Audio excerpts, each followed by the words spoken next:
It was almost real, the Pro Wrestling History Podcast, episode 107.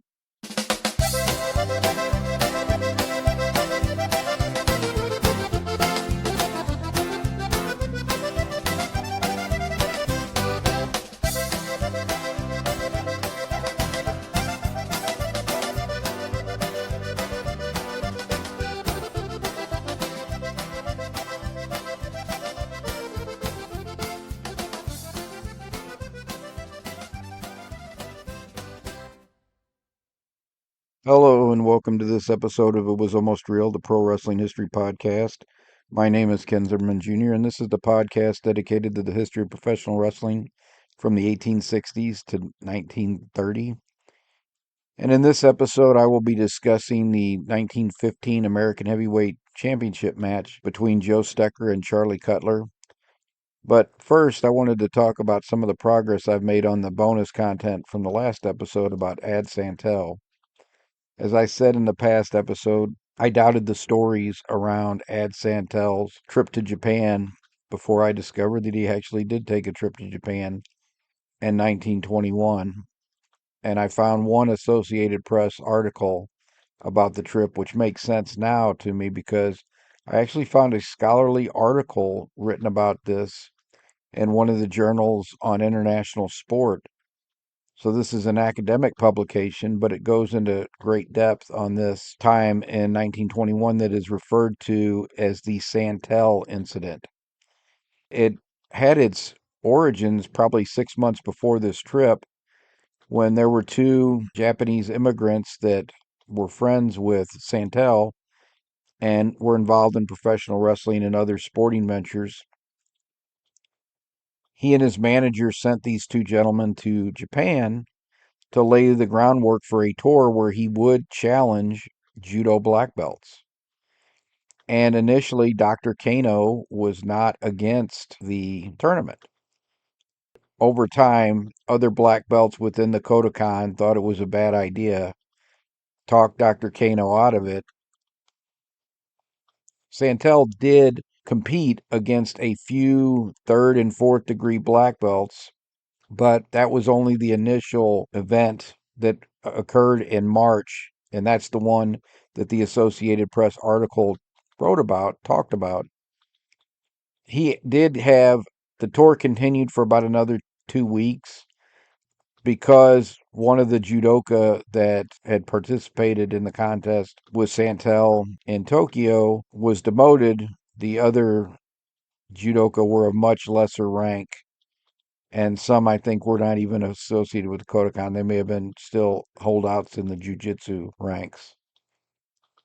I'm going to thoroughly digest this article, and the Japanese tour will actually be a topic for the podcast in a few weeks once I get all the information that I need. It's going to reveal some of the inner workings of the politics of the Kodokan, which is really what a lot of this scholarly article focuses on, because judo originally spread in Japan through some well-known challenge matches. They happen in tournament settings. It wasn't like they were storming dojos, but they won renowned for their art through these challenge matches that they were having. That's why Dr. Kano at first was not against the judo black belts trying their luck, seeing how skilled they were with Santel. I'm going to save the rest for later because I have a tendency to dig into the subject, and I have not finished the article, so I don't have all of the information yet. So that'll be just a teaser for when we get into this topic, probably in about 3 to 4 weeks. I've also been hearing some things and AI has been a topic in the independent author community for a couple of years because I heard some people discussing WWE now is going into AI and they're going to use AI to assist their creative. And I don't think for their creative they will ever be able to completely remove people from the booking process. But I do think the people that are laughing about AI and creative are wrong and way off base. AI has developed to the point now where someone could take all of my books and load them into an AI system, and that, Chat GPT, or they could produce a book on a topic that you would be hard pressed to know that I didn't write it, because the AI will pick up on the common phrasing, the way I tend to write, the sentence structure, and it can produce a work that is hard for people to tell. That's why it's been a big topic in the independent author community, because, of course, they're afraid that nefarious actors are going to get copies of all their work, stick it in uh, Chat GPT, any of the developed AI systems out there. And criminals are going to be producing books under those authors' names and selling them on the internet. Definitely a real concern for people. I think a lot of people have been experimenting with AI on different podcasts and this stuff comes out as junk, but it is what you put in and what you get out. Someone who's skilled and knows how to use AI is going to get a much better product than if you're just an amateur, have never really messed around with it and don't know what to input into the system. But I could see where this could be helpful for the booking. So take all of the Mid South wrestling shows from 1982, 19, late, let's say mid, well, maybe all of 81 and early 82, and then all of 1984, and put those into a system and say filter out all the racial content, because there was a lot of angles that had race baiting in them that there you could not use today. Filter out anything sexist. Put filters on it, and it is going to generate a number of booking ideas. Now, you're still going to need a human being in there, because Mid South from 40 years ago, not all of that is going to transmit to a modern day audience. So you have to know what would work from a wrestling context, and what would not. I still think that the AI can be valuable for the booking, because you could get a lot of great storylines by taking the peak years of certain promotions.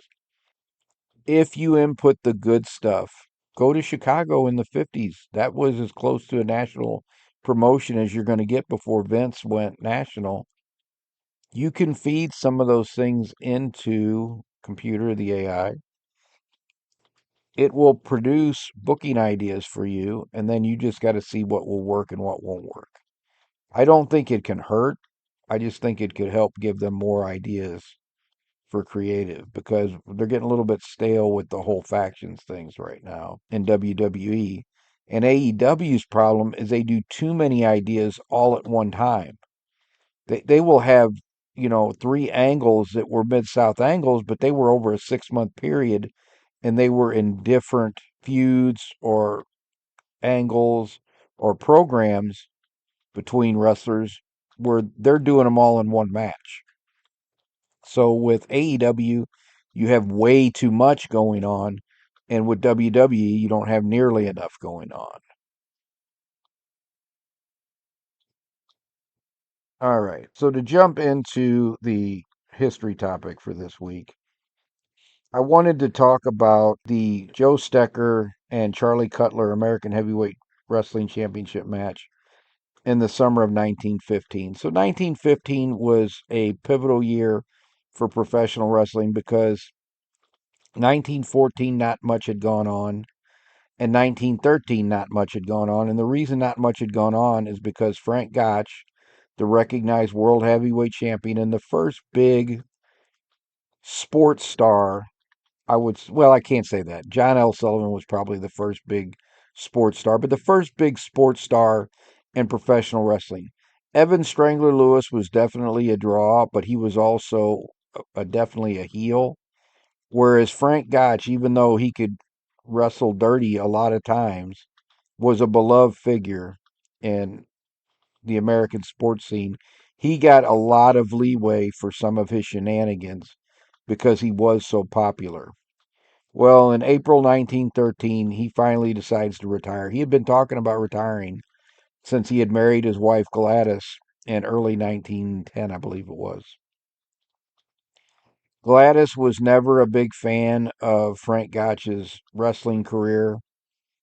She's from Humboldt, the same hometown he's from, and there's a significant age difference between them. I'm going to say 10 or 13 years. And she was not a huge fan of his wrestling career because it took him away from home, or was going to take him away from home so much.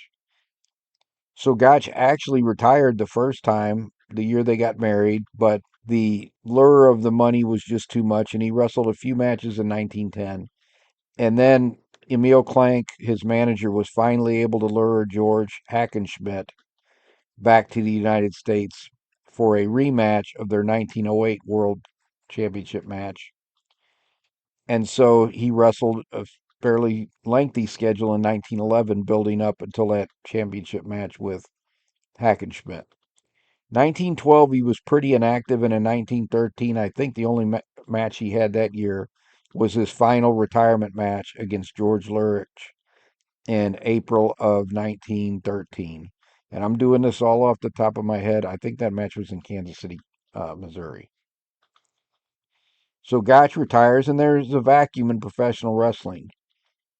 Stanislaus Zbyszko is still around, and he is wrestling a few matches, but he realizes Gotch is not going to come out of retirement to wrestle him, and he finally goes back to Poland in disgust in 1914, where he joins the Polish division of the Austro-Hungarian army in World War One.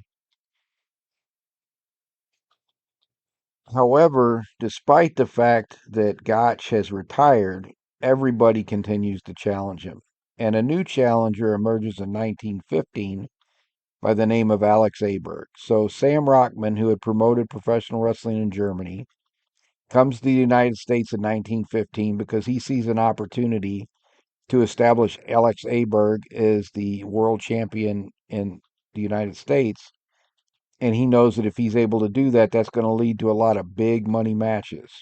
So he creates a tournament in New York. It's one of the most famous tournaments in professional wrestling history because to save the fall edition, they introduced the Masked Marvel in December of 1915. But Rockman hosts the 1915 International Wrestling Tournament in New York City.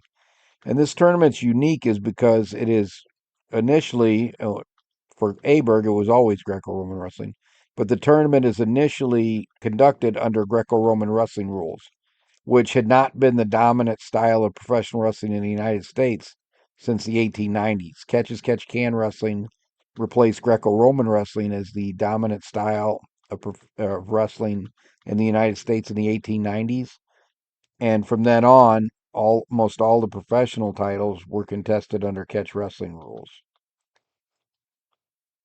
Aberg is wrestling Greco-Roman wrestling because he's from Europe, and they still Greco-Roman is the dominant style in the tournaments in Europe. And Aberg has won several of those European tournaments to claim the World Greco-Roman Wrestling Championship. Now, if you've listened to the show before or you've read the posts on my website, you know that actually Aberg got to the United States in 1914, and he wrestled a famous match against Stanislaus Zbyszko in Boston in front of, I think it was 3,000 fans. And he lost the World Greco-Roman Wrestling Heavyweight Championship to Stanislaus Zbyszko in 1914. But Zbyszko leaves to go fight in World War One, so the title is in effect vacant, but Aberg just claims it again and says it's his title. You didn't see me lose, nothing to see here. I'm still the champion.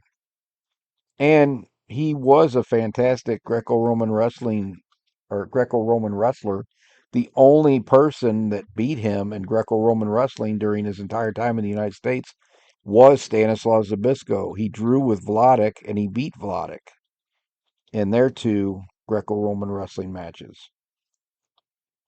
While that's all going on in New York, Martin Farmer Burns, who is the manager of Frank Gotch, comes up with a plan to replace Frank Gotch as the world champion because he and Frank Gotch are going to have a match with Joe Stecker. And this is not going to be a contest. It's going to be a worked match where Frank Gotch is going to put Joe Stecker over, and Stecker will now be the recognized world champion. That did not occur because Frank Gotch injured he broke his leg actually in training. He had got his leg caught in the mat when he was wrestling Bobby Manigoff Sr., and it broke the bone in his lower leg. And that effectively put him in retirement for good. However, none of that has occurred at the time of this match. So, this match, which occurred in Nebraska, Joe Stecker's home state, is with Stecker and the current American Heavyweight Wrestling Champion, Charlie Cutler. Now, I will tell you that the American Heavyweight Championship history by this point is pretty fuzzy. It's questionable whether Cutler was really the American Heavyweight Wrestling Champion or not.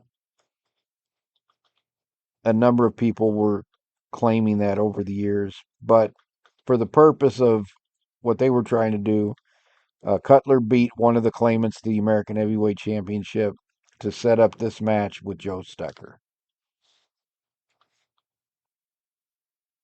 And yes, this was going to be a worked match, but everyone should realize that had Charlie Cutler not wanted to go along with the outcome, Joe Stecker would have just beat him legitimately, and that would have been the end of it. Stecker in the 19 teens was arguably the best professional wrestler, the best catch wrestler in the United States. As a 16-year-old in high school, he almost defeated Dr. Benjamin Roller in an exhibition match in Nebraska. As a professional, I don't think he ever lost a match as a professional until he lost to Earl Caddick in 1917. And Mike Chapman has changed my view on that match. I originally thought that match was a work, but after going back and looking at it again, I think the original match between them in 1917, I think Caddick actually beat Stecker. I don't know that Caddick could routinely beat Stecker, but in this match, which went like 3 hours, he was able to win the match. But we keep jumping ahead of ourselves. So this match occurred on July 5th, 1915 in Omaha, Nebraska. And this match was to set up the Stecker Gotch match. So Gotch, who was a mentor to Charlie Cutler had been part of the Martin Farmer Burns training group, and he had been part of the stable of wrestlers that Frank Gotch was in. And Gotch helped train Cutler. So Gotch is ringside for this match. Surprise, surprise.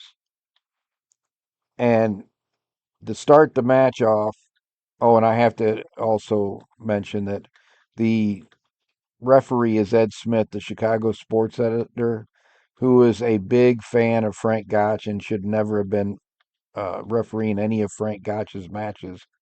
Yet he was normally the referee for almost all of the Gotch matches. But the men square off. Cutler gets a little bit of offense early on. Stecker has to avoid a few pin attempts before he works to get the leg scissors on Cutler. And Stecker's main hold that he used most of the time was the body scissors, which he worked on people, but he could put the body scissors on people and choke them out or make them submit to the pressure of his legs around people's waists. So Stecker had a tremendous squeeze. Cutler is able to buck like a bronco and get Stecker off his back. This is unusual. And Stecker didn't let very many people do that. So he obviously respected Cutler. And Stecker puts another one on, and Cutler again starts to try to get out.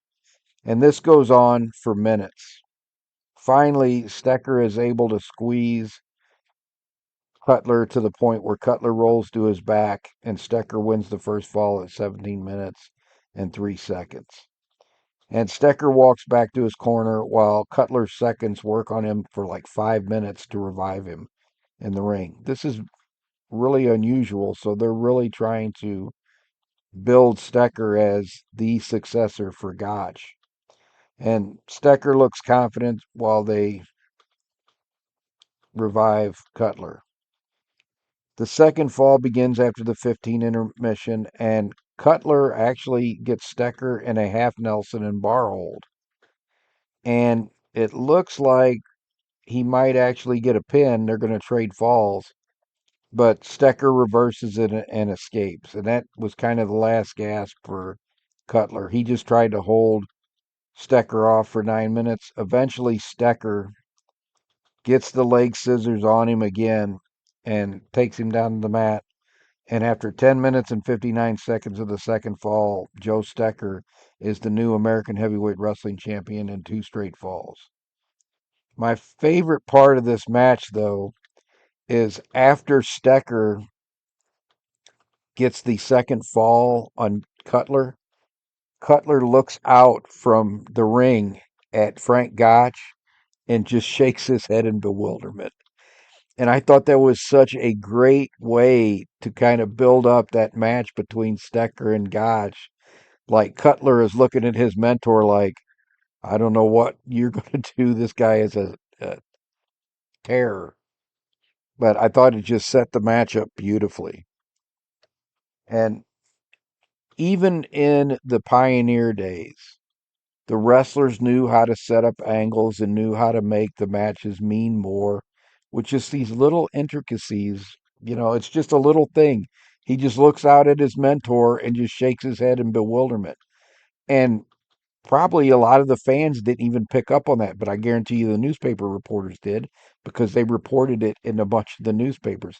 Some of the accounts of this match did not have Cutler looking out and shaking his head, but that one, the Omaha Daily Bee and a couple of the other major newspapers that covered wrestling, those reporters did not miss that, and it helped build anticipation for Stecker versus Gotch, which unfortunately we never got. That would have been a work match as well.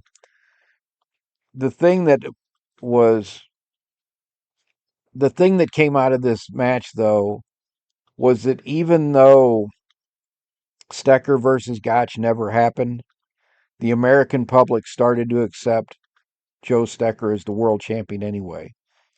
Because by 1916, Joe Stecker is being billed as the world champion, and nobody is looking at Alex Aberg, who's won both of the uh, spring and fall 1915 international wrestling tournaments, as the world champion. So even though they intended to pass the torch got passed anyway, just with this match that Stecker had with Charlie Cutler. Remember, in wrestling, it's sometimes just the little things. The little things can mean a whole lot. So I think we covered that topic pretty well. And I decided to skip the recommendations this week. I'm almost done with the Gorilla Monsoon book, and I still highly recommend that. But I wanted to end with a little bit of a personal update. So this month, November of 2025, I will be testing for my fifth degree black belt in Taekwondo. And I almost didn't test for it because when I started to put together my fifth degree essay, I was a little bit disappointed because I think it is it's not one of the weaker, it's the weakest resume I think that I've ever produced for a test. Normally, I've got lots of accomplishments I can list on there and things I've achieved and COVID, I entitled the essay In the Shadow of COVID because COVID overshadowed so much of what was going on in the martial arts schools. We were shut down for about 6 months. Then we were in the park for a few months. Then we were in the building for a few months with everybody masked. And eventually, in early 2021, a lot of the black belts were able to come back. But we also We lost a lot of students and black belts that never came back to the school after COVID. I kept the school going. I've made adjustments to the curriculum. We had challenges with our venues as well. But that's about all I really felt like I had accomplished over the past 4 years, really, or 5 years. For each degree of black belt, you have to spend at least 1 year. So if you're testing for fifth, you have to be a fourth dan for at least 5 years. If you're testing for six, you have to be a black belt for at least 6 years. And I was disappointed in what I was seeing on the essay. So I had intended to pull out of the test, wait a year where I could accomplish some of my grappling goals that I had set, and then I felt like I could test for fifth dan. Well, my instructor didn't agree, and she felt like my resume was plenty strong enough. But I just wasn't feeling it. And part of the reason is one of my proudest moments as an adult was my first degree black belt test because my dad was still alive and he got to see it. And my dad had been a lightweight boxer when he was a kid. And when he and my mom got married, I was 12, and dad was going to took me to our local Dogtown boxing club, and I was going to learn to box as well. When we went to sign me up, there's something just didn't sit right with dad. He didn't think that the amount of money they were charging, which was significantly higher than it used to be, and he said something's not right here. He said, we'll come back in a couple of months. Well, that was a very wise decision on dad's part because it turns out that the guy that was running the club was taking money, and the club was shut down when the police started investigating, and it never opened back up.